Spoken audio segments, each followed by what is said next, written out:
अकोले येथे माननीय सतीशदादा भांगरे यांच्या सौजन्याने तसेच साम्राज्य प्रतिष्ठान आणि अकोले क्रीडा असोसिएशन यांच्या वतीने जिल्हास्तरीय कबड्डी स्पर्धेचे आयोजन करण्यात आले आहे। अगस्ती विद्यालयाच्या भव्य प्रांगणात या स्पर्धा घेण्यात येत आहेत।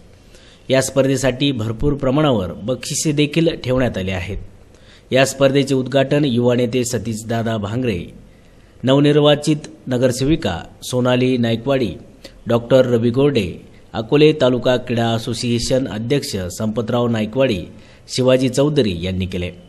खेळाडूंच्या कलागुणांना वाव मिळण्यासाठी या स्पर्धेचे आयोजन करण्यात आले। राज्यस्तरीय कबड्डी प्रो स्पर्धेत नगर जिल्ह्यातील खेळाडू जावेत या हेतूने स्पर्धेचे आयोजन करण्यात आले आहे। साम्राज्य प्रतिष्ठान आणि अकोले क्रीडा असोसिएशन तर्फे जिल्हास्तरीय कबड्डी स्पर्धेचे आयोजन केलेलं आहे। यामध्ये सर्व टीम संघ हे पूर्ण नगर जिल्ह्यातून येणार आहेत। माझ्या माहितीनुसार सध्या तरी 66 संघ आलेले आहेत पूर्ण नगर जिल्ह्यातले।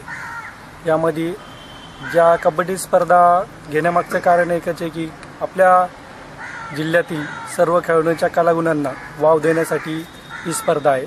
या स्पर्धेसाठी जिल्हाभरातून मोठ्या प्रमाणावर कबड्डी संघांनी हजेरी लावली होती।